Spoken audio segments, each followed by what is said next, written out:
So you can see if Steven Weber had made the correct bet, then in the end, even though everyone got the question wrong, Steven would have won the game.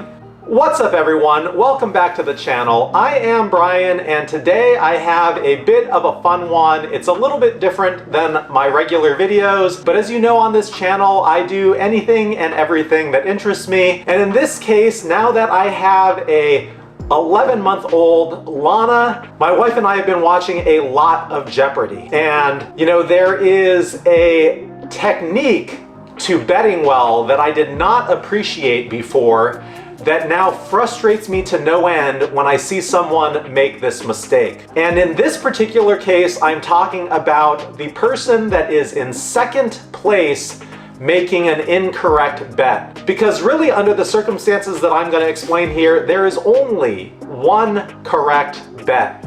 And I've seen this unfold multiple times, but in this case, it played out on Celebrity Jeopardy in semifinal round 2 with Steven Weber, Katie Nolan, and Dule Hill competing. And I'm gonna apologize to Steven right here because I'm basically gonna put this in front of the world for everyone to see that you kind of screwed up the bet that you should have made. So the clue, which isn't really relevant to this discussion, was, according to the BBC, this 1953 event did more than any other to make television a mainstream medium.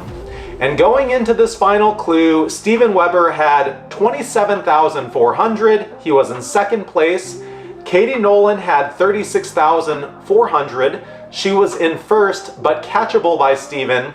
And Dule Hill had 6,700, which basically rendered him irrelevant. Now in this case, I'm specifically interested in the bet that Steven made, but we're gonna talk about Katie because what she should bet does factor into this. Now, Katie controlled her own destiny. In the lead, if she gets the question right, she wins. So she really should bet enough to ensure that that happens.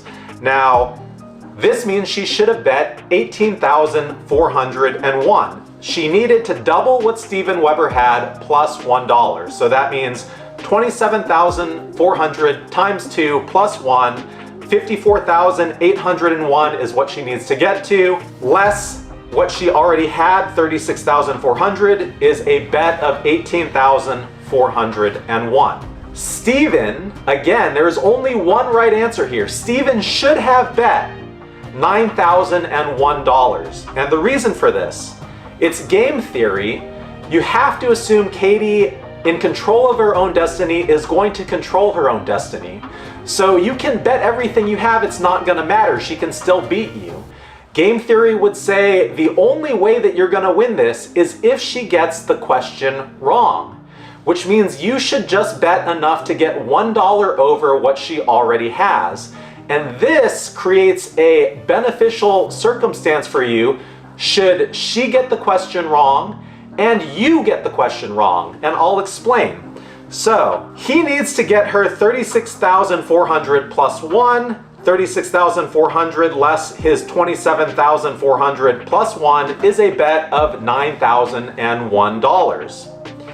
If he wins, he will have 36,401. If he loses, he will have 18,399. Let's fast forward to the answers and look at how this unfolded. Dule Hill answered, "What is? I don't know." That's clearly wrong. He's out of the running. Steven Weber answered, "What is the end?" That's clearly wrong. He bet everything, so he's left with nothing. If he had made the proper bet and gotten the question wrong, again, he would have had 18,399. We come to Katie Nolan. She said, "What is Beatlemania?" Also wrong. Everyone got the question wrong. The correct answer was the coronation of Queen Elizabeth, but what ended up happening? Katie bet 19,000 and was left with 17,400. Now, she bet more than she had to. Again, she only had to bet 18,401.